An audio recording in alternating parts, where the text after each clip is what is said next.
আর এই জন্মদাতা পিতাকে তুচ্ছ তাচ্ছিল্য করে যতই দেবদেবীর পূজা করো, কোন দেবদেবী তোমাদের পূজা গ্রহণ করে না, করে না, করে না। যদি করত তাহলে মা দুর্গা, দুর্গতি নাশিনী দুর্গা পূজা তো সবাই করি। কই দুর্গতির পর দুর্গতি লেগে আছে, মা দুর্গা রক্ষা করছে না? মা কালী রক্ষা করছে না? রক্ষা কালী মা রক্ষা করো, করছে না? কেন করবে? গাছের গোড়া কেটে তোমরা আগায় জল ঢালো। গাছের গোড়া কেটে দিয়ে শাখা উপশাখা জল ঢাললে গাছ কি বাঁচে?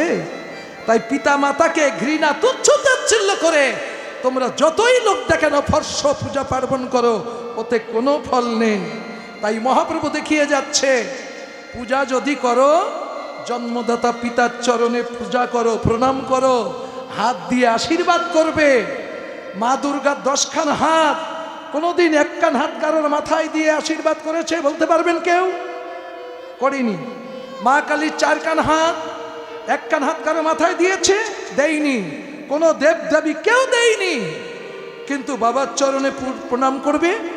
বাবা কিচ্ছু জানে না, বাবা প্রাইমারিও পাস করিনি, আর তুমি triple M A, double M A, doctorate করেছ, যাই করো না কেন, ওই বাবার চরণে একটা প্রণাম করলে বাবা তোমার মাথায় হাত রেখে তার জীবনে যত সুকৃতি আছে সমস্ত সুকৃতি তোমার উপরে দিয়ে বলে, ভগবান তুমি এদের কল্যাণ করো, মঙ্গল করো। মাথায় হাত রেখে ভগবান ডেকে আশীর্বাদ করে। এমন আশীর্বাদ পৃথিবীতে কে করে? আর জননী জন্মভূমিচ্ছ স্বর্গাদপি করিয়াসি। বাবা তো স্বর্গ আর ধর্ম, আর মা স্বর্গাদপি করিয়াসি। স্বর্গের চেয়ে উত্তম স্থান সন্তানের কাছে মায়ের চরণ। সেই গর্ভধারিণী মাকে তোমরা তুচ্ছ তাচ্ছিল্য করো। বৃদ্ধ হয়ে গেলে বৃদ্ধাশ্রমে রেখে এসো, বৃন্দাবনে পাঠিয়ে দাও, টাকা আছে, ওখানে থাক মা, ওখানে মরলে ওখানে সমাধি করব। মা কি তাতে খুশি? শুনে দেখেছো মায়ের কাছে, বাবার কাছে সেবা করতে এত দ্বিধাবোধ, ঘৃণাবোধ আসে কেন? ও মায়েরা, ঘরে যে শ্বশুর শাশুড়ি আছে এদের সেবা করো। আমি জীবনে আর আপনাদের মধ্যে আসতে পারবো কিনা জানি না, তবে একটা কথা বলে যাই, আপনারা সন্ধ্যাবেলা সন্ধ্যাবাতি জ্বালেন তো? একটু ধূপ দীপ দেন তো? একটু তুলসী মন্দিরে, গোবিন্দ মন্দিরে, কালী মন্দিরে, যে যার মন্দিরে পূজা করেন, আরতি করেন, ধূপ দীপ দেন। কিন্তু সর্বশেষে ওই ধূপ দীপটা নিয়ে আপনার বাড়ি যে দুটো বুড়ো বুড়ি আছে না, একটা বাবা, একটা মা, একটা শাশুড়ি, একটা শ্বশুর আছে না, ওদের কাছে ধূপ দীপটা নিয়ে যান। 1 ফোঁটা তেলও বেশি লাগবে না, একটা ধূপের কাঠিও বেশি লাগবে না, হয়তো সময় 1-8 মিনিট লাগবে। ওই বুড়োর সামনে যেয়ে আপনি যদি পারেন একটা ফুল পায়ে দিয়ে ধূপ দীপটা 2-3 পা ঘুরিয়ে একটা প্রণাম করেন। দেখবেন কত শান্তি পাবে, কত সুখ পাবে। মাথায় হাত রেখে আশীর্বাদ করবে, বৌমা কি খোকা, কি খুকি, তোমরা সুখে থাকো বাবা, ভগবান যেন তোমাদের মঙ্গল করে। বলবে না? এই হলো জীবিত ভগবানের পূজা। পারবে? এ মূর্তি তৈরি করতে গেলে ভাস্করের টাকা দিতে হবে না, তোমার ঘর টাটি অন্য কিছু কেনা লাগবে না, জানতো ভগবান। পারলে একটু পূজা করেন। মহাপ্রভু দেখাচ্ছে প্রতিদিন এসে মায়ের চরণে পূজা করে, মায়ের চরণে প্রণাম করে। মায়ের আশীর্বাদ ছাড়া কোনোদিন নগর কীর্তনে যায়নি। যে সন্তানের প্রতি মায়ের আশীর্বাদ থাকে যমদূত পর্যন্ত ফিরে যায়, কোনো বিপদ তার কাছে আসতে পারে না। এই রক্ত মাংসের মা বাবা, এদের আশীর্বাদ যে সন্তানের সঙ্গে থাকে। এই যে গমন গোষ্ঠ গাইল না সকালবেলা, মাকে প্রণাম করে গোষ্ঠে গেছে আপনাদের ভগবান শ্রীকৃষ্ণ। সকালবেলা নিমাই নগর কীর্তনে গেছে, মাকে প্রণাম করে গেছে। আবার নিমাই নগর কীর্তন করে বাড়ি এসে মায়ের চরণে প্রণাম করছে। আমি তাই গাচ্ছি, আপনারা তাই শুনছেন। কিন্তু শুনলে কাজ হবে? শুনে বুঝে কিছু করতে হবে না। বুঝতে পেরেছেন তো? রাগটা হচ্ছে না তো? রাগ করো না। করবা কি না করবা আমি তো কারোর বাড়ি দেখতে যাব না। করলে তোমরা ভালো থাকবা, না করলে পস্তাবা। যখন বুঝবা তখন সময় থাকবে না। আমাদের সনাতন ধর্মের শিক্ষা কেন্দ্র হলো প্রত্যেকটা সংসার। আজকে আমাদের মতো স্বামী স্ত্রী যদি মা বাবাকে এভাবে ভক্তি করি, সেবা করি, আমাদের প্রজন্ম ছেলে মেয়েরা এদের কিন্তু আর শিখাতে হবে না, এরা আচার আচরণ দেখে কিন্তু শিখবে। এই জন্যে আগেকার মানুষেরা ছেলে মেয়ে বিয়ে দিতে হলে সাধুর বাড়ির ছেলে মেয়ে নিত। কেন? সাধুর বাড়ি সাধুর আচরণ হয়, ওই মেয়েটা আচরণ জানে, ওই মেয়েটা সংসারে আনলে আমার সংসারে সুখ হবে, আনন্দ হবে। বুঝতে পেরেছেন? আমাদের শিক্ষা কেন্দ্র হলো সংসার। তাই আপনাদের কাছে হাত জোড় করে বলে যাই, যদি পারেন শ্বশুর শাশুড়িকে দেবদেবী জ্ঞানে সেবা করেন, পূজা করেন, প্রণাম করেন, দেখবেন মাথায় হাত দিয়ে আশীর্বাদ করবে। এই আশীর্বাদের হাত যে মাথায় পড়ে না, সে মাথায় কোনোদিন সদ্বুদ্ধির বিকাশ ঘটে না। ঠিক আছে? তাই আশীর্বাদটা নিয়েন, এটা যেন হেলায় হারাবেন না। সবার কাছে সবিনয় নিবেদন। তাই জননী চরণে আসি প্রণামে করিল, ওগো ধুলায় ধু সারয়ঙ্গ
রাধে।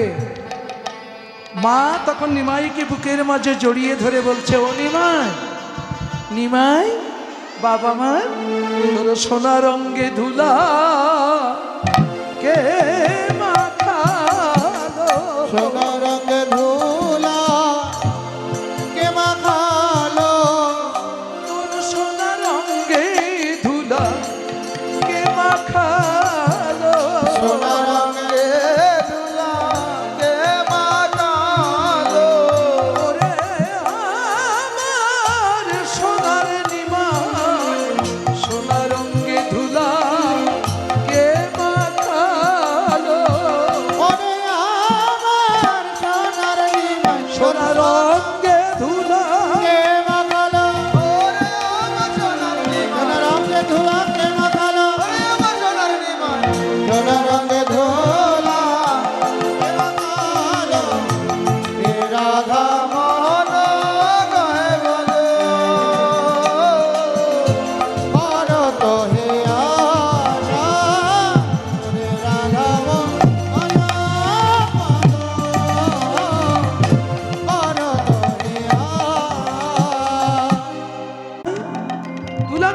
কেন? পাগল ছেলে আমার। তখন বলছে, ওমা তুমি আমার রঙে ধুলা মাখা দেখছো? এ তো ধুলা নয়, ধুলা নয়, ধুলা নয়, ধুলা নয়, ধুলা নয়, ধুলা নয়, ধুলা নয়, ধুলা নয়, পদ রজ মাগো ধুলা নয়, ধুলা নয়, ভক্ত পদ রাজ মগ ধুলা নয়, ধুলা নয়, আমি ধুলা মাখি নাই, আমি ধুলা মাখি নাই, ভক্ত পদ রজ মাগো আমি ধুলা মাখি নাই, ভক্ত পদ রাজ মগ আমি ধুলা মাখি নাই, আমি ধুলা মাখি নাই। এই পাগল ছেলে, ধুলা মেখেছিস কেন?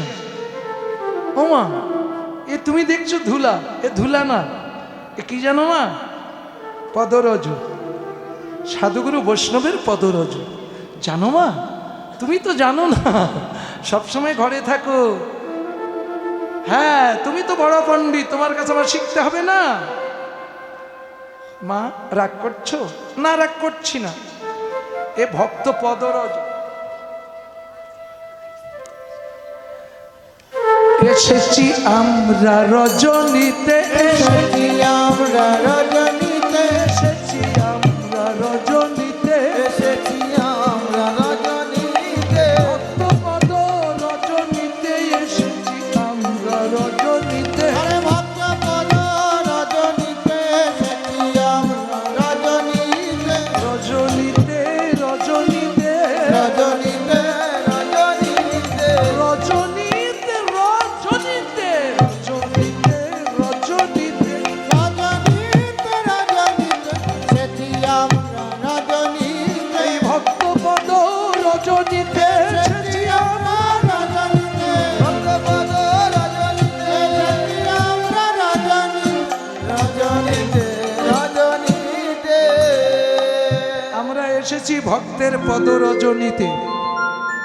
ও মায়েরা, এ সম্পদ কাল সকালবেলার পাবেন না। যদি বলে হ্যাঁ পাশে বসে আছে ছোট লোক, ছোট জাত, গরিব মানুষ, পান খায়, তামাক পোড়া খায়, ও যতই বলো কীর্তনে, ওর পাত দুলাম নিতে পারবো না। জিত পরে বিগারে, শীত পরে বিচারে, কি করে পাবে তারে? তোমার ভিতরে যে বিগার এসেছে না, এই বিগারে তোমার দ্বারায় ভক্তি তত্ত্ব আচরণ হবে না। বিগার দূর করো। মনের বিগার ধর্ম না জানি, বিগারে দেহ দিয়ে কোনোদিন ভগবানের ভজন হবে না। আগে বিগার দূর করো, বিচার জ্ঞান দূর করো। কি বিচার করতে বসেছো তুমি? তুমি যা বিচার করছো, এই, আমার দিকে ফেরো, একদম এদিক ওদিক করবে না। তোমার ভিতরে বিগার এসেছে না, ওর পায়ে তুমি হাত দিতে পারবে না, পাত ধুলো তুমি নিতে পারবে না। যার কীর্তন শুনতে এসেছো সে কি করছে? পড়ো, গ্রন্থাদি পড়ো। চৈতন্য চরিতামৃত, চৈতন্য ভাগবত, অমিয় নিমাই চরিত, চৈতন্য লীলার যে গ্রন্থগুলো পড়ো, কি পড়ে দেখেছো তোমার ভগবান মহাপ্রভু কি করছে? হাড়ি মুসি ডোম সুইবার, একেবারে সমাজের নিচু জাতি, তার চেয়ে নিচু নেই, সেই সব জাতির বাড়িতে গিয়েছিল মহাপ্রভু। যে কি বলছিল, সেই সব বাড়ি যে হরিনাম করেছিল, হরিবাসর করেছিল।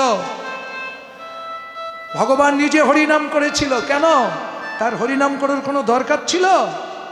ছিল না, তবু করছে কেন? নিজে হয়ে হরি বলছে, হরি হয়ে হরি বলছেন, হরি হয়ে হরি বলছে, হরি হয়ে হরে বলছে, হরি এই জগৎকে বলাতে হরি হয়ে হরি বলছে, হরি আরে জগৎকে বানাইতে হরি হয়ে হরি বলছেন, হরি শুধু হরি নাম করছে কি না গো? না, দেখো লীলায় কি বলছে, ধুলায় দিচ্ছে গড়াগড়ি, আরে ধোলাই দিচ্ছে গড়াগড়ি, ধোলাই দিচ্ছে গড়াগড়ি, মুখে বলছে হরি হরি, ধোলাই দিচ্ছে গড়াগড়ি, মুখে বলছে হরি হরি, ধোলাই দিচ্ছে গড়াগড়ি। মহাপ্রভু সেই সব নিচু জাতিদের চরণ ধুলায় গড়াগড়ি দিয়েছে। যার কীর্তন শুনতে এসেছেন, বুঝতে পারছেন? যাকে বেদিতে বসিয়ে পূজা করছেন, যাকে ভগবান বলে আখ্যায়িত করেছেন, যে ভগবানের কীর্তন শুনতে এসেছেন, সে ভগবান কি করেছে? আমরা সেই ভগবানের সৃষ্টির জীব। আমরা কি করছি? এই আচরণ মেনে নিতে পারছি? তাহলে যতই কীর্তন গাই, কীর্তনে কাজ হবে? কীর্তনের একটা কথা শুনিয়েও যদি বাড়ি যেয়ে কাজে লাগাতে পারি, তার কীর্তন শোনা সার্থক। আর তার মতো ব্যক্তির কাছে আমার মতো ব্যক্তি কীর্তন গেয়ে সার্থক। আর তাদের মতো ব্যক্তিদের সেবা করে আমার কমিটির দাদা ভাইয়েরা সকলেই সার্থক। তাই বলে ভস্যে ঘি ঢালা। বুঝেছ? কথাটা একটু জোর হয়ে যাচ্ছে, তাই না মা? রাগ করুন না, একটু জোরে না বললে হয় না। তা যাক, জোরের কথা জোরে তো হবে। তাই বলছে মা আমরা এসেছি রজনীতে। রজনী মানে রাত, রাত্রিতে এসেছি ভক্ত সমাজে। কেন? ভক্তের পদ রজনীতে। বল হরি বল। তাই যা পারো নিয়ে নাও, এই সময়টুকু কাল আর হবে না। যা গেছে তা গেছে ভাই, যা আসে এবার সামলাও তাই। জীবন থেকে যে দিনগুলো চলে গেছে, হাজার কেঁদে মরে গেলে তার থেকে একটা সেকেন্ড কেউ ফিরিয়ে আনতে পারবো না।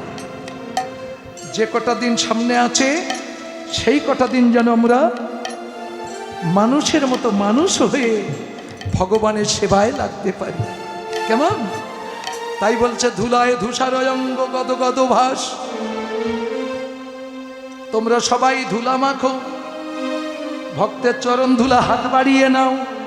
জাত গোত্র দেখো না, জাত গোত্র নিয়ে তো সনাতন ধর্ম ধ্বংসের পথে। এই জাত গোত্র কোন ভগবান তৈরি করেছিল?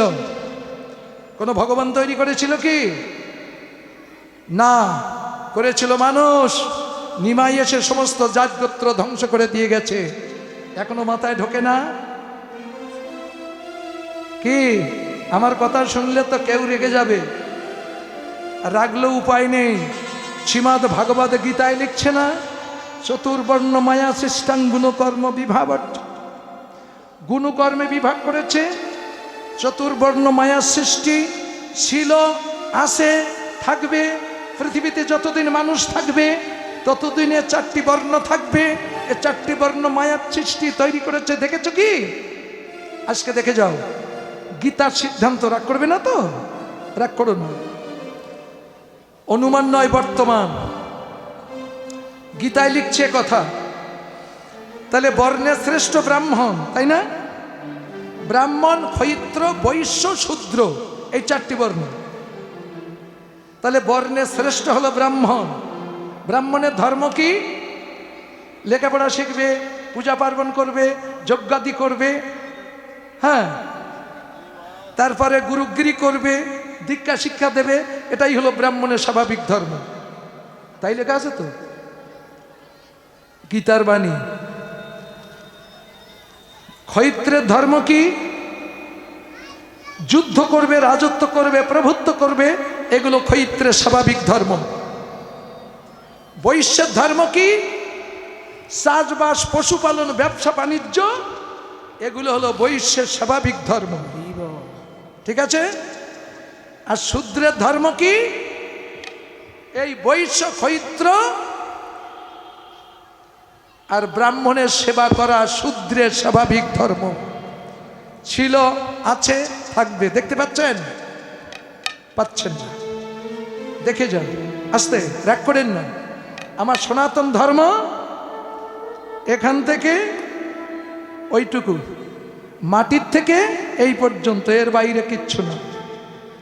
আমরা যে যাই লাফালাফি করি না কেন, শাস্ত্রের বহিরঙ্গ নিয়ে যদি আপনি তর্ক লাগেন, দাঁড়াবার জায়গা পাবেন না, বস্তু মিলাতে পারবেন না। আপনার মিলাতে গেলে এই জায়গায় আসা লাগবে। এটাই হলো গীতা তত্ত্ব। 18 অধ্যায় গীতা, 18 মোকামে গঠিত দেহ। ঠিক আছে? তাহলে বর্ণে শ্রেষ্ঠ ব্রাহ্মণ। লেখাপড়া শিখতে গেলে কি লাগে? প্রথমে চোখ লাগে, কান লাগে, মুখ লাগে, লাগে তো ব্রেন লাগে। সেগুলো কোথায়? এটাই বর্ণের শ্রেষ্ঠ ব্রাহ্মণ। পৃথিবীতে যত মানুষ আছে সমস্ত মানুষের এটাই শ্রেষ্ঠ। এখান থেকে কেটে দিলে মানুষ মরে যায়, ঠ্যাং কাটলে, হাত কাটলে মরে না, কিন্তু এখান থেকে কেটে দিলে আর বাঁচে না, তাই না? হ্যাঁ। এইবার বর্ণের শ্রেষ্ঠ ব্রাহ্মণ, এটাই শ্রেষ্ঠ। তারপরে ক্ষৈত্র। ক্ষৈত্রের ধর্ম কি? রাজত্ব করবে, প্রভুত্ব করবে, যুদ্ধ করবে। তাহলে যুদ্ধ করতে গেলে, মারামারি করতে গেলে কি লাগে? হাত ছাড়া পারবা? রাইফেল ধরতে গেলে হাত লাগে, রিভলভার ধরতে গেলে হাত লাগে, লাঠি ধরতে গেলে হাত লাগে, চড় মারতে গেলে হাত লাগে, ঘুষি মারতে গেলে হাত লাগে। যদি বলেন ওইসবভাবে লাগে না, যুদ্ধ করতে গেলে ব্রেন খাটিয়ে খাতা কলমে করবো, হাত কলম ধরতে গেলে হাত লাগে। যদি বলেন দূর আজকাল খাতা কলম নেই, কম্পিউটার টিপতে গেলেও হাত লাগে। এটা হলো ক্ষৈত্র। ঠিক আছে, প্রত্যেক মানুষের মানবেন কি না মানবেন স্ব ব্যক্তিগত ব্যাপার, কিন্তু বাস্তব বড় কঠিন। এটা মানব ধর্ম, সনাতন ধর্ম, ছিল, আছে, থাকবে। এই হলো ক্ষৈত্র। আর বৈশ্যের স্থান কোথায়? এই যে উদর আর উরু, এখান থেকে বৈশ্যের জন্ম। চলে যাচ্ছেন?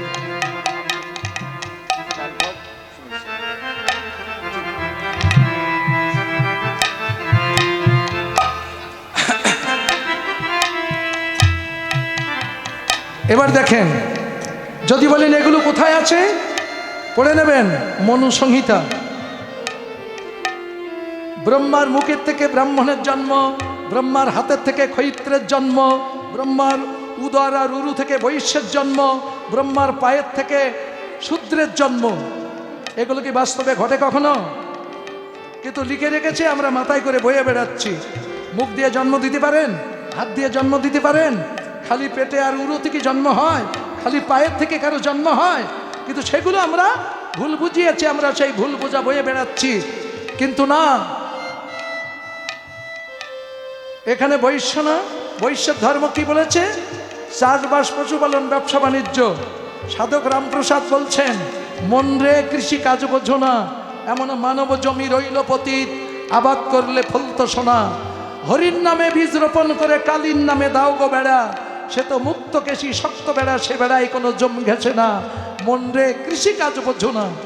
কৃষি উৎপাদন করলে যেমন গাছ হয়, ফল হয়, ফুল হয়, ফল হয়, আর আমাদের এখানেও চাষবাস করে বীজ রোপণ করেছে, ফল ফুল হচ্ছে কি? বৈশ্য বাস্তব দেখেন। তারপর কি? পশুপালন। পশুপালন কি? ও মায়েরা, হাঁস, মুরগি, গরু, ছাগল প্রত্যেকের বাড়ি আছে না? প্রতিপালন করেন না?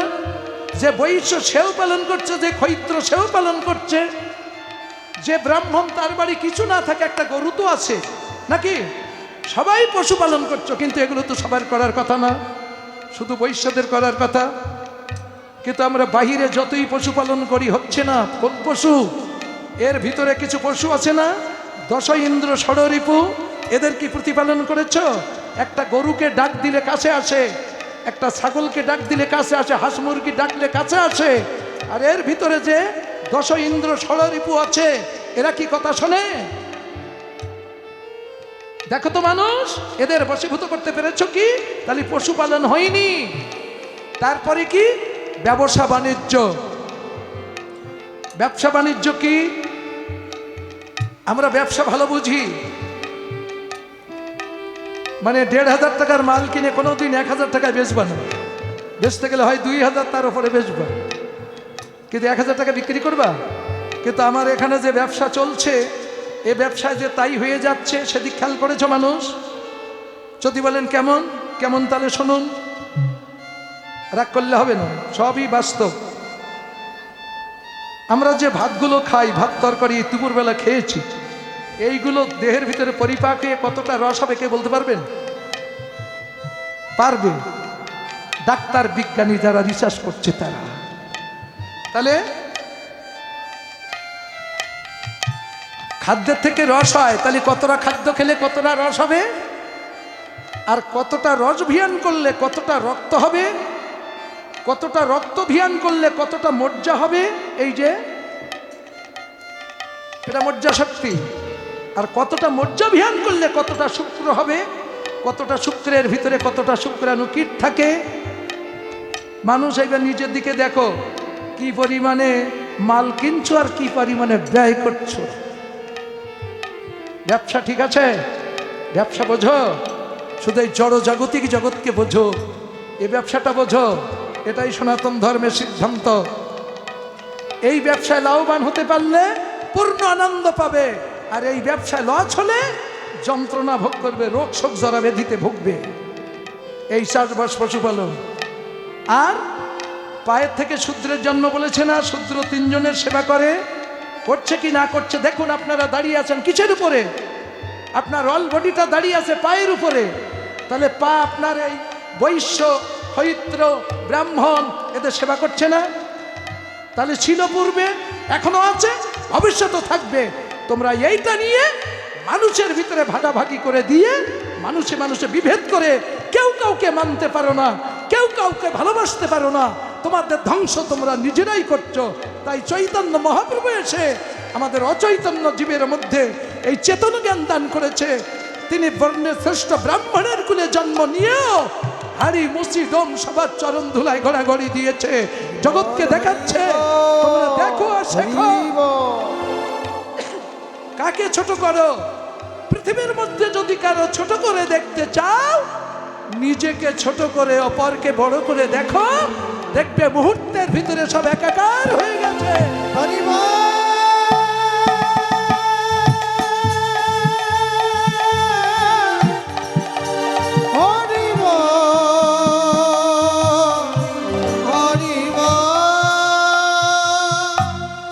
বোঝা গেল? রাগ হয়েছে? রাগ করো না।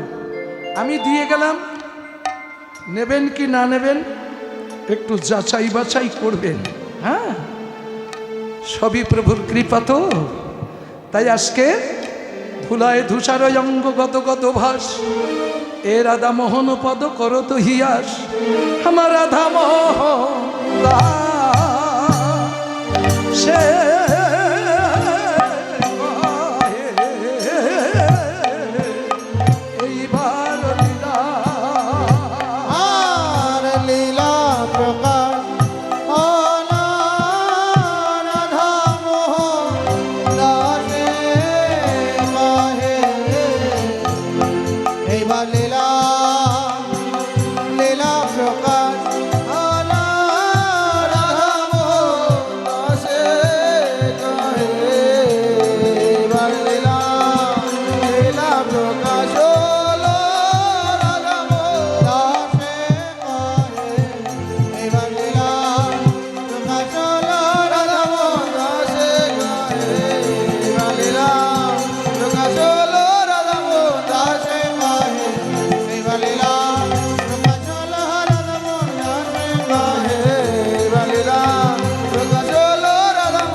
জয় রাধে রাধে। ও মায়েরা, এতক্ষণ ছিলাম আমরা ছিলাম নবদ্বীপে গৌরলীলা। আমি অনেক গান টান জানতাম, এখনো জানি, কিন্তু ফাও সময় আর নষ্ট করি না। বুঝতে পেরেছেন? এই জন্য ওসব গান টান আর গাবো না, ডাইরেক্ট রাধারানীর নামে জয়ের ধ্বনি দিয়ে আমরা বৃন্দাবনে প্রবেশ করি। কেন? দেখি বৃন্দাবনের মধ্যে কি আছে। সবাই একটু জয়ের ধ্বনি দেন। হ্যাঁ, জয় বৃন্দাবন বিলাসিনী রাধা রানী কি, রাস রাসেশ্বরী রাধা রানী কি, ভানু রাজনন্দিনী রাধা রানী কি। রাধে রাধে নাম জপা করো, কৃষ্ণ নামে রস দিয়া করো। রাধে রাধে নাম জপ করো, কৃষ্ণ নামে রস দিয়া করো। রাধে রাধে নাম জপ করো, কৃষ্ণ নামে রস দিয়া করো। রাধে রাধে নাম জপ করো, কৃষ্ণ নামে রস দিয়া করো। রাধে রাধে নাম জপ করো, কৃষ্ণ নামে রস দিয়া করো। রাধে রাধে নাম জপ করো, কৃষ্ণ নামে রস দিয়া করো। রাধে রাধে নাম জপ করো, কৃষ্ণ নামে রস দিয়া করো। রাধে রাধে নাম জপ করো, কৃষ্ণ নামে রস দিয়া করো। রাধে রাধে নাম জপ করো, কৃষ্ণ নামে রস দিয়া করো। রাধে রাধে নাম জপ করো, কৃষ্ণ নামে রস দিয়া করো। রাধে রাধে নাম জপ করো, কৃষ্ণ নামে রস দিয়া করো।